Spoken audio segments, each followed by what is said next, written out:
بسم الله الرحمن الرحيم. اللهم صل على محمد وآل محمد. الحمد لله الذي ليس لقضائه دافع ولا لعطائه مانع ولا كصنعه صنع صانع، وهو الجواد الواسع، فطر أجناس البدائع وأتقن بحكمته الصنائع، لا تخفى عليه الطلائع ولا تضيع عنده الودائع. جازي كل صانع ورايش كل قانع، وراحم كل ضارع، ومنزل المنافع، والكتاب الجامع بالنور الساطع، وهو للدعوات سامع وللكربات دافع، وللدرجات رافع وللجبابرة قامع. فلا إله غيره ولا شيء يعدله، وليس كمثله شيء، وهو السميع البصير اللطيف الخبير، وهو على كل شيء قدير. اللهم إني أرغب إليك وأشهد بالربوبية لك، مقرا بأنك ربي وأن إليك مردي. ابتدأتني بنعمتك قبل أن أكون شيئا مذكورا، وخلقتني من التراب ثم أسكنتني الأصلاب آمنا لريب المنون واختلاف الدهور والسنين، فلم أزل ضاعنا من صلب إلى رحم في تقادم من الأيام الماضية والقرون الخالية. لم تخرجني لرأفتك بي ولطفك لي وإحسانك إلي في دولة أئمة الكفر الذين نقضوا عهدك وكذبوا رسلك، لكنك أخرجتني للذي سبق لي من الهدى الذي لو يسرتني وفيه أنشأتني، ومن قبل ذلك رأفت بي بجميل صنعك وسوابغ نعمك، فابتدعت خلقي من مني يمنى، وأسكنتني في ظلمات ثلاث بين لحم ودم وجلد.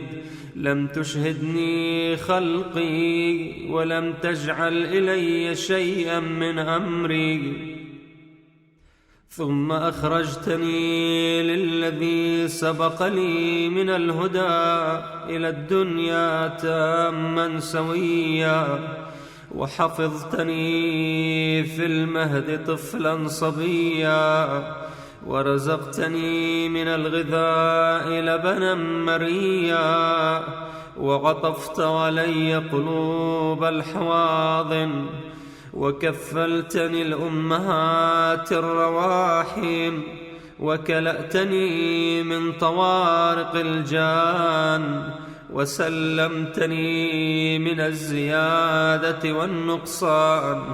فتعاليت يا رحيم يا رحمن، حتى إذا استهللت ناطقا بالكلام أتممت علي سوابغ الإنعام، وربيتني زائدا في كل عام، حتى إذا اكتملت فطرتي واعتدلت مرتي أوجبت علي حجتك بأن ألهمتني معرفتك وروعتني بعجائب حكمتك، وأيقظتني لما ذرأت في سمائك وأرضك من بدائع خلقك، ونبهتني لشكرك وذكرك، وأوجبت علي طاعتك وعبادتك،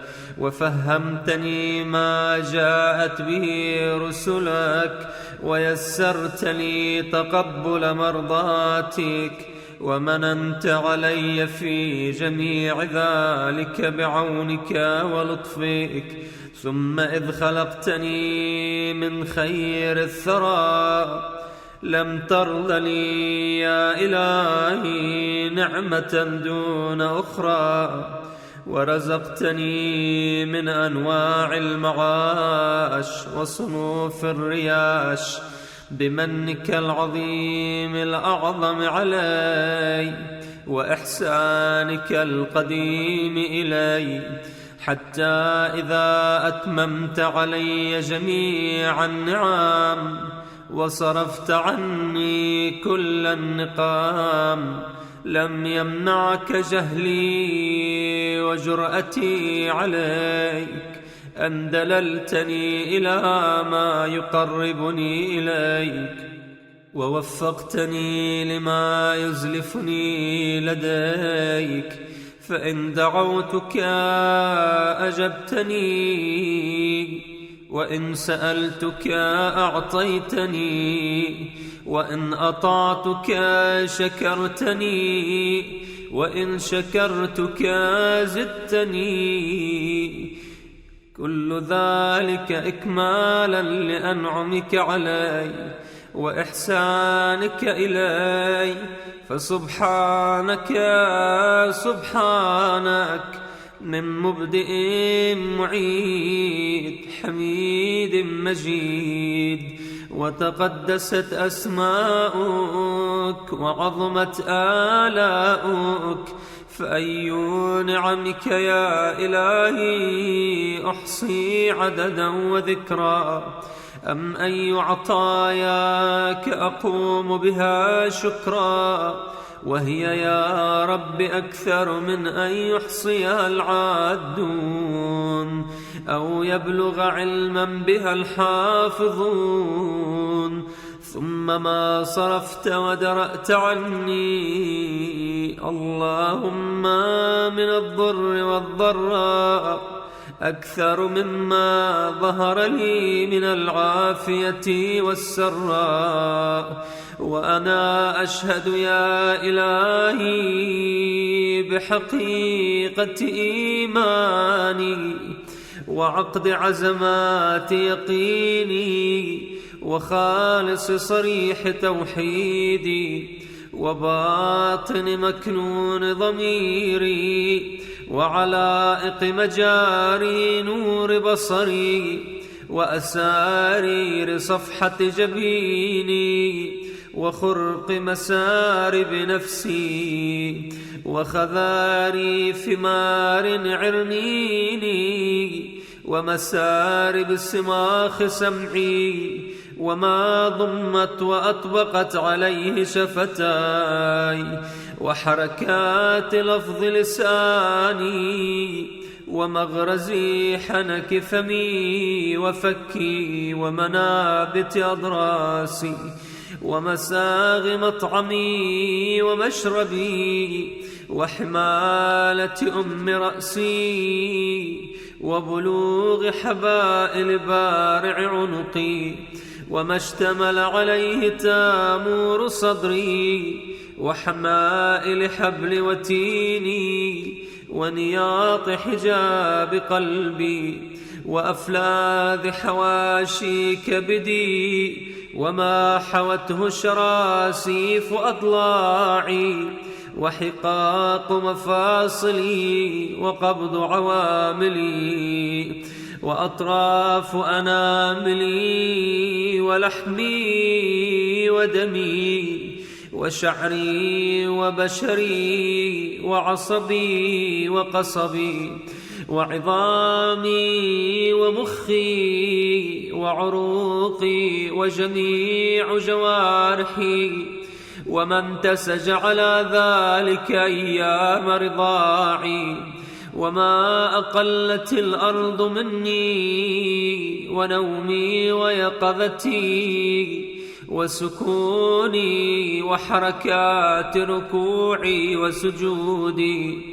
أن لو حاولت واجتهدت مدى الأعصار والأحقاب لو عمرتها أن أؤدي شكر واحدة من أنعمك، ما استطعت ذلك إلا بمنك الموجب علي به شكرك أبدا جديدا، وثناء طارفا عنيدا.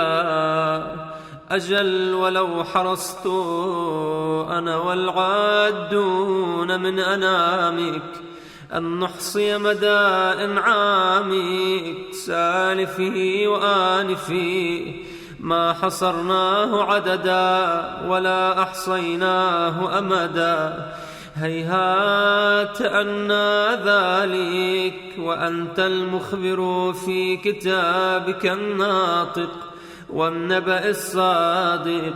وإن تعدوا نعمة الله لا تحصوها، صدق كتابك. اللهم وإن باؤك وبلغت أنبياؤك ورسلك ما أنزلت عليهم من وحيك وشرعت لهم وبهم من دينك، غير أني يا إلهي أشهد بجهدي وجدي ومبلغ طاقتي ووسعي، وأقول مؤمنا موقنا: الحمد لله الذي لم يتخذ ولدا فيكون موروثا، ولم يكن له شريك في ملكه فيضاده فيما ابتدع، ولا ولي من الذل فيرفده فيما صنع. فسبحانه سبحانه، لو كان فيهما آلهة إلا الله لفسدتا وتفطرتا. سبحان الله الواحد الأحد الصمد الذي لم يلد ولم يولد ولم يكن له كفوا أحد.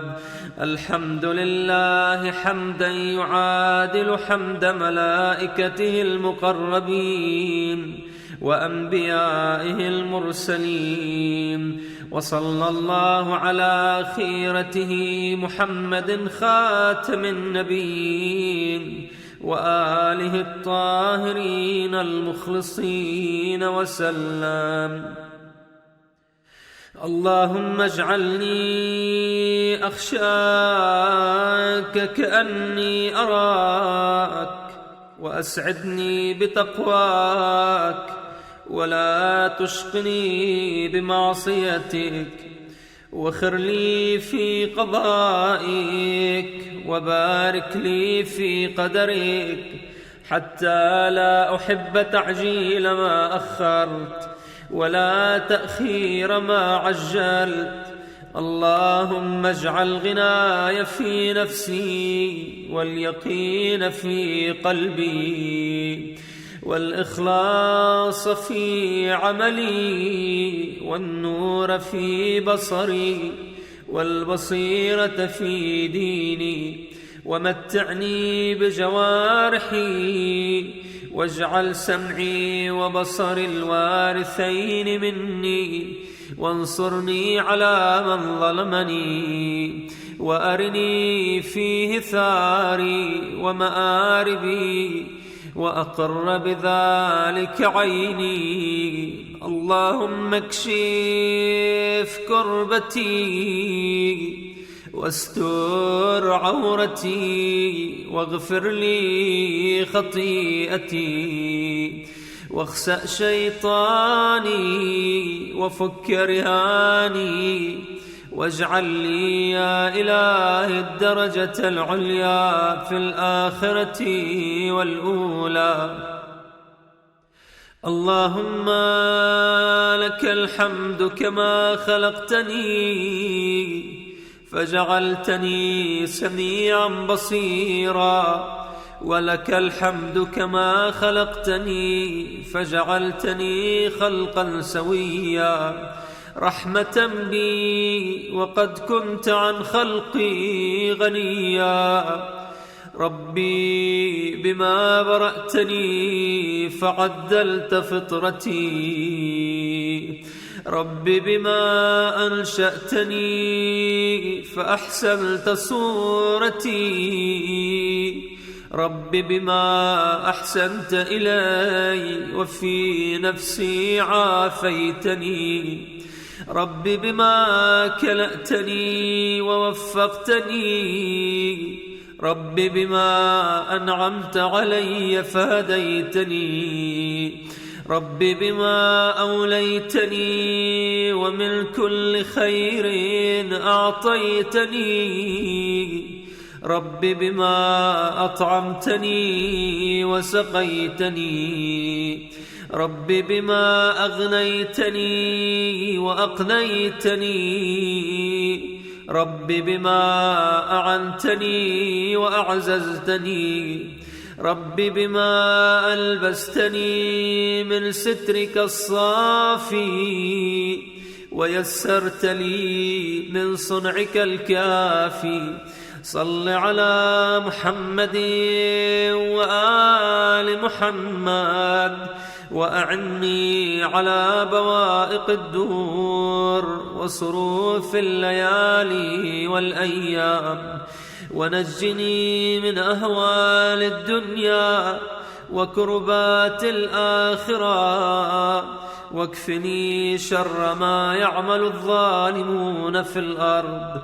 اللهم ما أخاف فاكفني، وما أحذر فقني، وفي نفسي وديني فاحرسني، وفي سفري فاحفظني، وفي أهلي ومالي فاخلفني، وفيما رزقتني فبارك لي، وفي نفسي فذللني، وفي أعين الناس فعظمني، ومن شر الجن والإنس فسلمني، وبذنوبي فلا تفضحني، وبسريرتي فلا تخزني، وبعملي فلا تبتلني، ونعمك فلا تسلبني، وإلى غيرك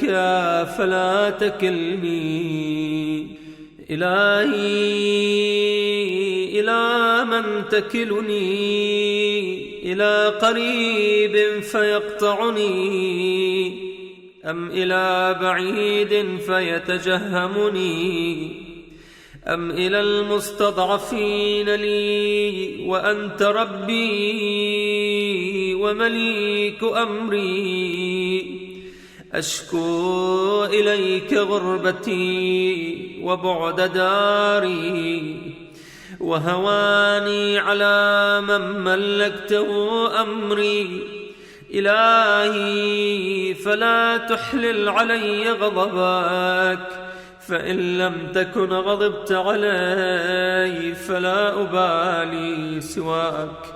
سبحانك غير أن عافيتك أوسع لي، فأسألك يا رب بنور وجهك الذي أشرقت له الأرض والسماوات، وكشفت به الظلمات، وصلح به أمر الأولين والآخرين، ألا تميتني على غضبك، ولا تنزل بي سخطك. لك العتبى حتى ترضى. قبل ذلك لا إله إلا أنت، رب البلد الحرام والمشعر الحرام والبيت العتيق الذي أحللته البركة وجعلته للناس أمنا، يا من عفا عن عظيم الذنوب بحلمه، يا من أسبغ النعماء بفضله، يا من أعطى الجزيل بكرمه، يا عدتي في شدتي، يا صاحبي في وحدتي، يا غياثي في كربتي، يا ولي في نعمتي، يا إلهي وإله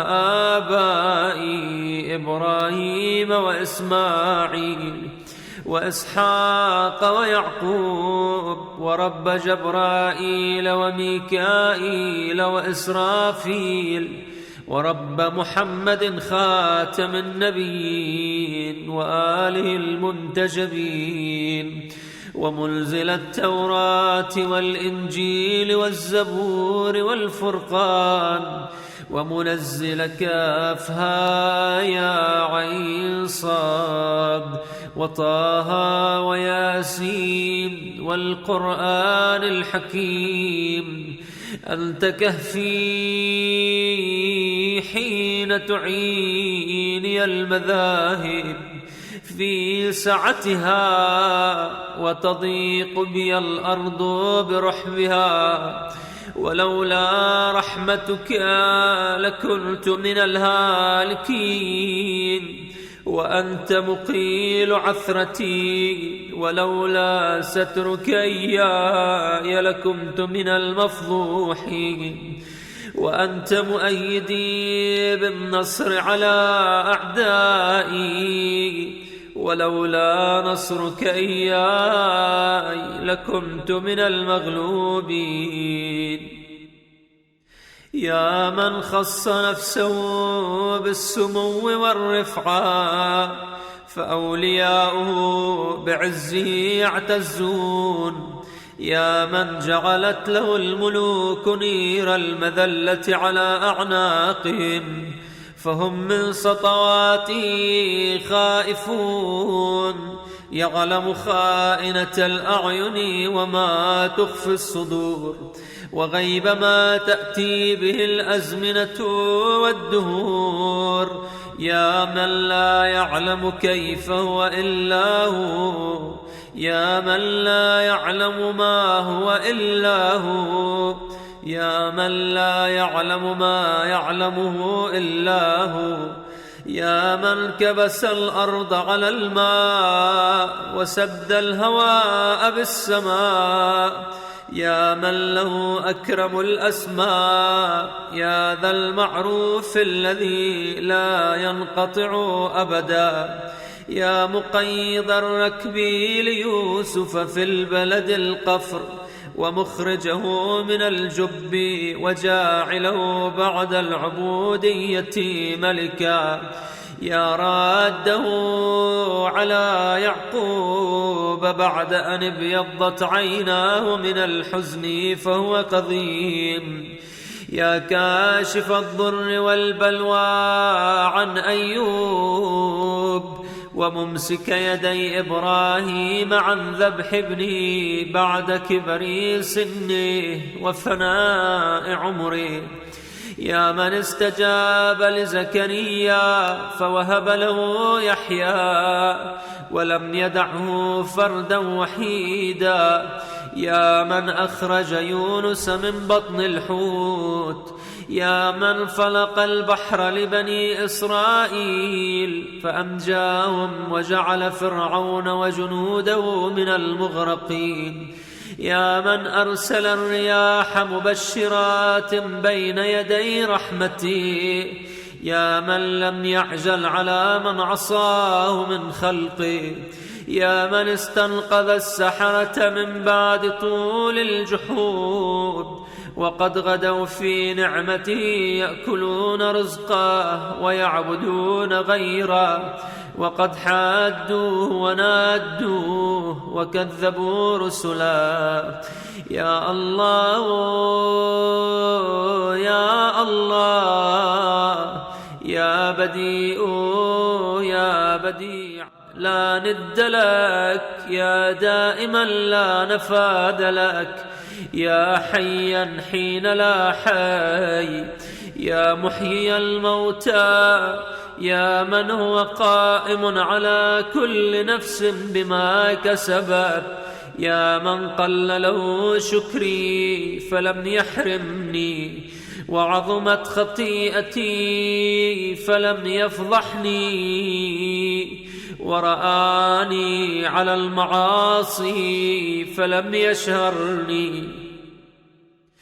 يا من حفظني في صغري، يا من رزقني في كبري، يا من أيادي عندي لا تحصى ونعمه لا تجازى، يا من عارضني بالخير والإحسان وعارضته بالإساءة والعصيان، يا من هداني للإيمان من قبل أن أعرف شكر الامتنان، يا من دعوته مريضا فشفاني، وعريانا فكساني، وجائعا فأشبعني، وعطشانا فأرواني، وذليلا فأعزني، وجاهلا فعرفني،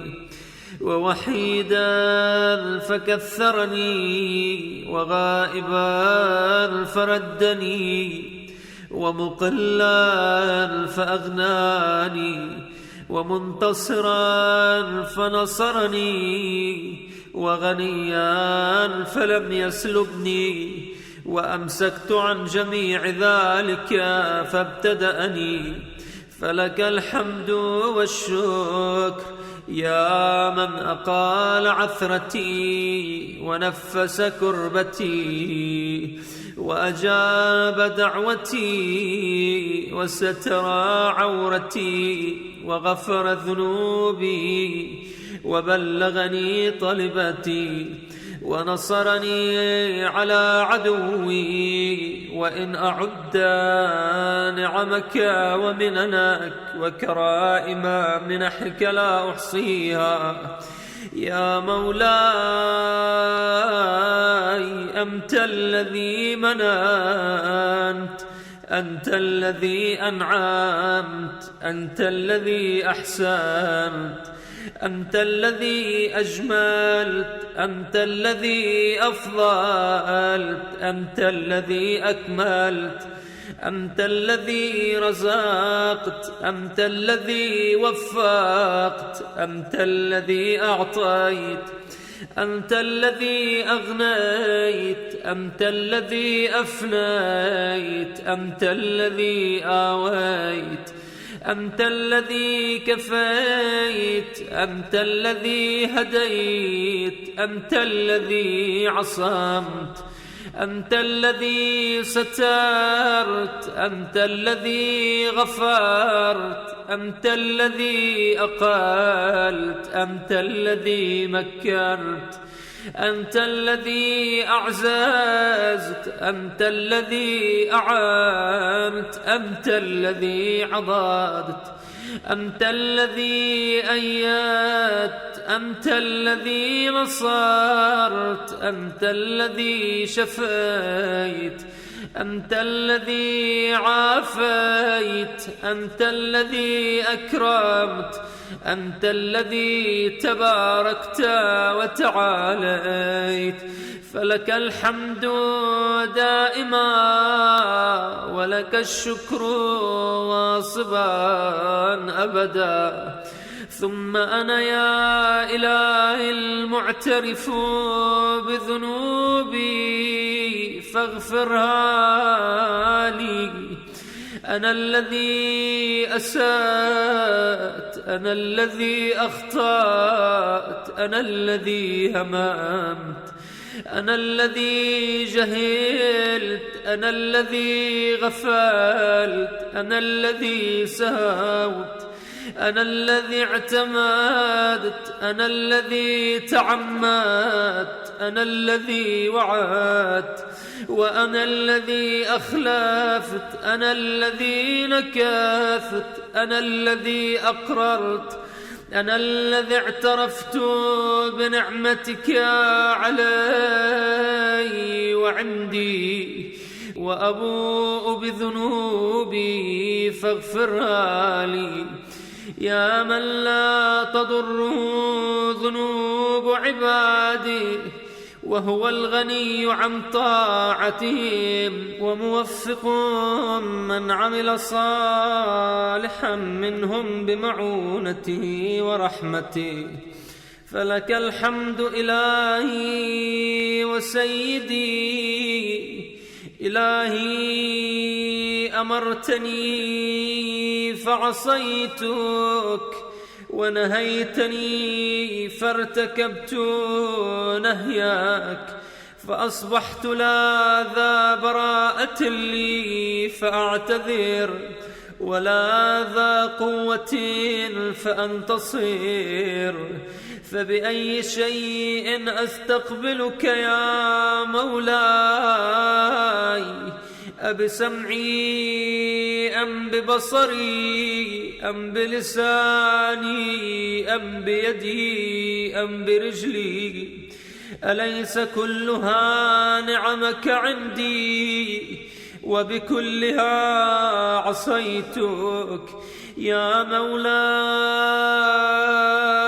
فلك الحجة والسبيل علي، يا من سترني من الآباء والأمهات أن يزجروني، ومن العشائر والإخوان أن يعيروني، ومن السلاطين أن يعاقبوني. ولو اطلعوا يا مولاي على ما اطلعت عليه مني إذا ما أنظروني، ولرفضوني وقطعوني. فها أنا ذا يا إلهي بين يديك يا سيدي، خاضع ذليل حصير حقير، لا ذو براءة فأعتذر، ولا ذو قوة فأنتصر، ولا حجة فأحتج بها، ولا قائل لم أجترح ولم أعمل سوءا، وما عسى الجحود ولو جحدت يا مولاي ينفعني. كيف وأنا ذلك وجوارحي كلها شاهدة علي بما قد عملت، وعلمت يقينا غير ذي شك أنك سائلي من عظائم الأمور، وأنك الحكم العدل الذي لا تجور، وعدلك مهلكي، ومن كل عدلك مهربي. فإن تعذبني يا إلهي فبذنوبي بعد حجتك علي، وإن تعف عني فبحلمك وجودك وكرمك. لا إله إلا أنت سبحانك إني كنت من الظالمين. لا إله إلا أنت سبحانك إني كنت من المستغفرين. لا إله إلا أنت سبحانك إني كنت من الموحدين. لا إله إلا أنت سبحانك إني كنت من الخائفين. لا إله إلا أنت سبحانك إني كنت من الوجلين. لا إله إلا أنت سبحانك إني كنت من الراجين. لا إله إلا أنت سبحانك إني كنت من الراغبين. لا إله إلا أنت سبحانك إني كنت من المهللين.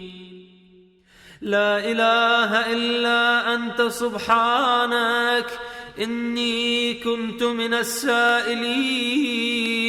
لا إله إلا أنت سبحانك إني كنت من المسبحين. لا إله إلا أنت سبحانك إني كنت من المكبرين. لا إله إلا أنت سبحانك ربي ورب آبائي الأولين. اللهم هذا ثنائي عليك ممجدا وإخلاصي لذكرك موحدا وإقراري بآلائك معددا. وإن كنت مقرا أني لم أحصها لكثرتها وسبوغها وتظاهرها وتقادمها إلى حادث ما لم تزل تتعهدني به معها منذ خلقتني وبرأتني من أول العمر من الإغناء من الفقر وكشف الضر وتسبيب اليسر ودفع العسر وتفريج الكرب والعافية في البدن والسلامة في الدين. ولو رفدني على قدر ذكر نعمتك جميع العالمين من الأولين والآخرين ما قدرت ولا هم على ذلك. تقدست وتعاليت من رب كريم عظيم رحيم لا تحصى آلاؤك ولا يبلغ ثناؤك ولا تكافى نعماؤك. صل على محمد وآل محمد وأتمم علينا نعمك وأسعدنا بطاعتك. سبحانك لا إله إلا أنت. اللهم إنك تجيب المضطر وتكشف السوء وتغيث المكروب وتشفي السقيم وتغني الفقير وتجبر الكسير وترحم الصغير وتعين الكبير وليس دونك ظهير ولا فوقك قدير. وأنت العلي الكبير يا مطلق المكبل الأسير يا رازق الطفل الصغير يا عصمة الخائف المستجير يا من لا شريك له ولا وزير. صل على محمد وآل محمد وأعطني في هذه العشية أفضل ما أعطيت وأنلت أحدا من عبادك من نعمة توليها وآلاء تجددها وبلية تصرفها وكربة تكشفها ودعوة تسمعها وحسنة تتقبلها وسيئة تتغمدها. إنك لطيف بما تشاء خبير وعلى كل شيء قدير.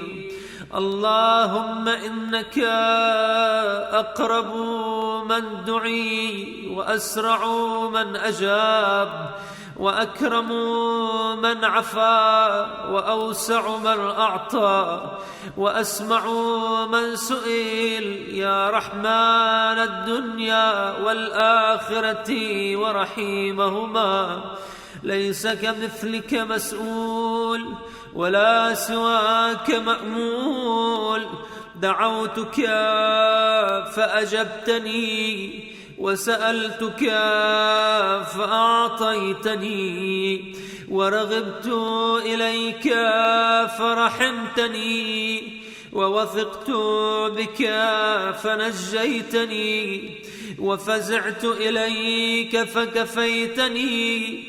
اللهم فصل على محمد عبدك ورسولك ونبيك، وعلى آله الطيبين الطاهرين أجمعين، وتمم لنا نعماءك، وهنئنا عطاءك، واكتبنا لك شاكرين، ولآلائك ذاكرين. آمين آمين رب العالمين. اللهم يا من ملك فقدر، وقدر فقار، وعصي فستر، واستغفر فغفر، يا غاية الطالبين الراغبين، ومنتهى أمل الراجين، يا من أحاط بكل شيء علما، ووسع المستقيلين رأفة ورحمة وحلما. اللهم إنا نتوجه إليك في هذه العشية التي شرفتها وعظمتها بمحمد نبيك ورسولك، وخيرتك من خلقك، وأمينك على وحيك، البشير النذير، السراج المنير، الذي أنعمت به على المسلمين وجعلته رحمة للعالمين. اللهم فصل على محمد وآل محمد كما محمد أهل لذلك منك يا عظيم. فصل عليه وعلى آله المنتجبين الطيبين الطاهرين أجمعين، وتغمدنا بعفوك عنا، فإليك عجت الأصوات بصنوف اللغات. فاجعل لنا اللهم في هذه العشية نصيبا من كل خير تقسمه بين عبادك، ونور تهدي به، ورحمة تنشرها، وبركة تنزلها، وعافية تجللها، ورزق تبسطه يا أرحم الراحمين. اللهم أقلبنا في هذا الوقت منجحين مفلحين مبرورين غانمين، ولا تجعلنا من القانطين، ولا تخلنا من رحمتك، ولا تحرمنا ما نؤمله من فضلك، ولا تجعلنا من رحمتك محرومين، ولا لفضل ما نؤمله من عطائك قانطين، ولا تردنا خائبين، ولا من بابك مطرودين. يا أجود الأجودين وأكرم الأكرمين، إليك أقبلنا موقنين، ولبيتك الحرام آمين قاصدين. فأعنا على مناسكنا، وأكمل لنا حجنا، واعف عنا وعافنا، فقد مددنا إليك أيدينا فهي بذلة الاعتراف موسومة. اللهم فأعطنا في هذه العشية ما سألناك، واكفنا ما استكفيناك، فلا كافي لنا سواك ولا رب لنا غيرك. نافذ فينا حكمك، محيط بنا علمك، عدل فينا قضاؤك. اقض لنا الخير واجعلنا من أهل الخير. اللهم أوجب لنا بجودك عظيم الأجر وكريم الذخر ودوام اليسر، واغفر لنا ذنوبنا أجمعين، ولا تهلكنا مع الهالكين، ولا تصرف عنا رأفتك ورحمتك يا أرحم الراحمين. اللهم اجعلنا في هذا الوقت ممن سألك فأعطيت، وشكرك فزدت، وتاب إليك فقبلت، وتنصل إليك من ذنوبه كلها فغفرتها له يا ذا الجلال والإكرام. اللهم ونقنا وسددنا واقبل تضرعنا يا خير من سئل ويا أرحم من استرحم، يا من لا يخفى عليه إغماض الجفون ولا لحظ العيون، ولا ما استقر في المكنون، ولا من طوت عليه مضمرات القلوب. ألا كل ذلك قد أحصاه علمك ووسعه حلمك. سبحانك وتعاليت عما يقول الظالمون علوا كبيرا. تسبح لك السماوات السبع والأرضون ومن فيهن، وإن من شيء إلا يسبح بحمدك، فلك الحمد والمجد وعلو الجد يا ذا الجلال والإكرام والفضل والإنعام والأيادي الجسام. وأنت الجواد الكريم الرؤوف الرحيم. اللهم أوسع علي من رزقك الحلال، وعافني في بدني وديني، وآمن خوفي، وأعتق رقبتي من النار. اللهم لا تمكر بي ولا تستدرجني ولا تخدعني، وادرأ عني شر فسقة الجن والإنس. يا أسمع السامعين، يا أبصر الناظرين، ويا أسرع الحاسبين، ويا أرحم الراحمين، صل على محمد وآل محمد السادة الميامين. وأسألك اللهم حاجتي التي إن أعطيتنيها لم يضرني ما منعتني، وإن منعتنيها لم ينفعني ما أعطيتني. أسألك فكاك رقبتي من النار. لا إله إلا أنت وحدك لا شريك لك، لك الملك ولك الحمد، وأنت على كل شيء قدير. يا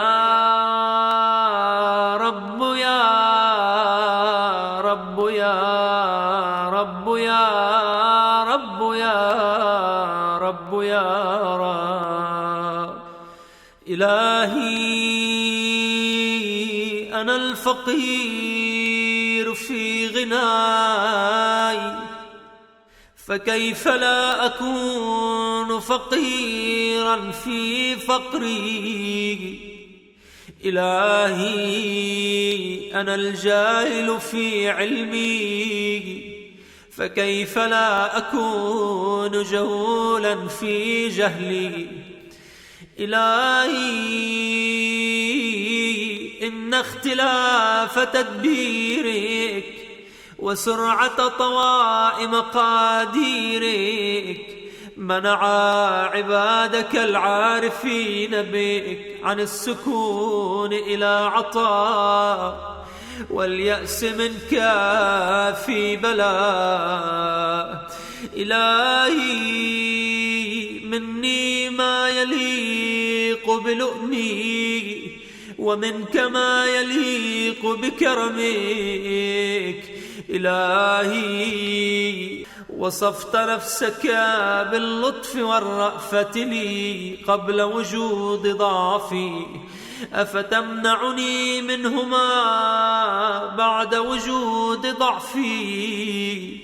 إلهي إن ظهرت المحاسن مني فبفضلك، ولك المنة علي، وإن ظهرت المساوئ مني فبعدلك، ولك الحجة علي. إلهي كيف تكلني وقد تكفلت لي، وكيف أضام وأنت الناصر لي، أم كيف أخيب وأنت الحفي بي. ها أنا أتوسل إليك بفقري إليك، وكيف أتوسل إليك بما هو محال أن يصل إليك. أم كيف أشكو إليك حالي وهو لا يخفى عليك. أم كيف أترجم بمقالي وهو منك برز إليك. أم كيف تخيب آمالي وقد وفدت إليك. أم كيف لا تحسن أحوالي وبك قامت. إلهي ما ألطفك بي مع عظيم جهلي، وما أرحمك بي مع قبيح فعلي. إلهي ما أقربك مني وأبعدني عنك، وما أرأفك بي فما الذي يحجبني عنك. إلهي علمت باختلاف الآثار وتنقلات الأطوار أن مرادك مني أن تتعرف إلي في كل شيء حتى لا أجهلك في شيء. إلهي كلما أخرسني لؤمي أنطقني كرمك، وكلما آيستني أوصافي أطمعتني مننك. إلهي من كانت محاسنه مساوئ فكيف لا تكون مساوئه مساوئ، ومن كانت حقائقه دعاوي فكيف لا تكون دعاواه دعاوي. إلهي حكمك النافذ ومشيئتك القاهرة لم يتركا لذي مقال مقالا ولا لذي حال حالا. إلهي كم من طاعة بنيتها وحالة شيدتها هدم اعتمادي علي عدلك، بل أقالني منها فضلك. إلهي إنك تعلم أني وإن لم تدم الطاعة مني فعلا جزما فقد دامت محبة وعزما. إلهي كيف أعزم وأنت القاهر، وكيف لا أعزم وأنت الآمر. إلهي ترددي في الآثار يوجب بعد المزار، فاجمعني عليك بخدمة توصلني إليك. كيف يستدل عليك بما هو في وجودي مفتقر إليك؟ أيكون لغيرك من الظهور ما ليس لك حتى يكون هو المظهر لك؟ متى غبت حتى تحتاج إلى دليل يدل عليك؟ ومتى بعدت حتى تكون الآثار هي التي توصل إليك؟ عميت عين لا تراك علي رقيبا، وخسرت صفقة عبد لم تجعل له من حبك نصيبا.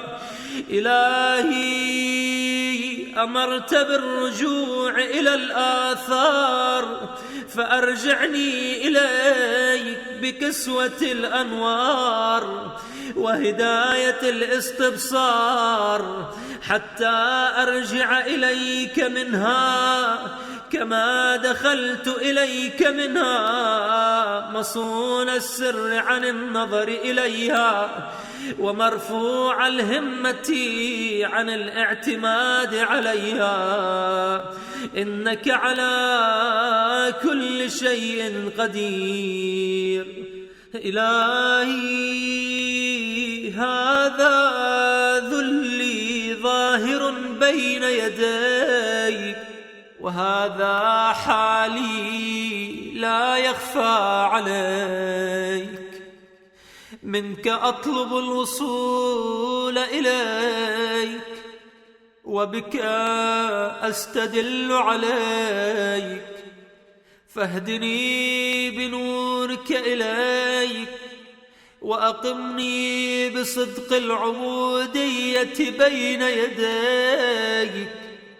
إلهي علمني من علمك المخزون، وصني بسترك المصون. إلهي حققني بحقائق أهل القرب، واسلك بي مسلك أهل الجذب. إلهي أغنني بتدبيرك لي عن تدبيري، وباختيارك عن اختياري، وأوقفني على مراكز اضطراري. إلهي أخرجني من ذل نفسي، وطهرني من شكي وشركي قبل حلول رمسي. بك أنتصر فانصرني، وعليك أتوكل فلا تكلني، وإياك أسأل فلا تخيبني، وفي فضلك أرغب فلا تحرمني، وبجنابك أنتسب فلا تبعدني، وببابك أقف فلا تطردني. إلهي تقدس رضاك أن يكون له علة منك، فكيف يكون له علة مني؟ إلهي أنت الغني بذاتك، أن يصل إليك النفع منك، فكيف لا تكون غنيا عني؟ إلهي إن القضاء والقدر يمنيني، وإن الهوى بوثائق الشهوة أسرني، فكن أنت النصير لي، تنصرني وتبصرني، وأغنني بفضلك حتى أستغني بك عن طلبي. أنت الذي أشرقت الأنوار في قلوب أوليائك حتى عرفوك ووحدوك، وأنت الذي أزلت الأغبار عن قلوب أحبائك حتى لم يحبوا سواك ولم يلجأوا إلى غيرك. أنت المؤنس لهم حيث أوحشتهم العوالم، وأنت الذي هديتهم حيث استبانت لهم المعالم. ماذا وجد من فقدك؟ وما الذي فقد من وجدك؟ لقد خاب من رضي دونك بدلا، ولقد خسر من بغى عنك متحولا. كيف يرجى سواك وأنت ما قطعت الإحسان؟ وكيف يطلب من غيرك وأنت ما بدلت عادة الامتنان؟ يا من أذاق أحباءه حلاوة المؤانسة فقاموا بين يديه متملقين، ويا من ألبس أولياءه ملابس هيبته فقاموا بين يديه مستغفرين. أنت الذاكر قبل الذاكرين، وأنت البادئ بالإحسان قبل توجه العابدين، وأنت الجواد بالعطاء قبل طلب الطالبين، وأنت الوهاب ثم لما وهبت لنا من المستقرضين. إلهي اطلبني برحمتك حتى أصل إليك، واجذبني بمنك حتى أقبل عليك. إلهي إن رجائي لا ينقطع عنك، وإن عصيتك كما أن خوفي لا يزايلني، وإن أطعتك فقد دفعتني العوالم إليك، وقد أوقعني علمي بكرمك عليك. إلهي كيف أخيب وأنت أملي؟ أم كيف أهان وعليك متكلي؟ إلهي كيف أستعز وفي الذلة أركزتني؟ أم كيف لا أستعز وإليك نسبتني؟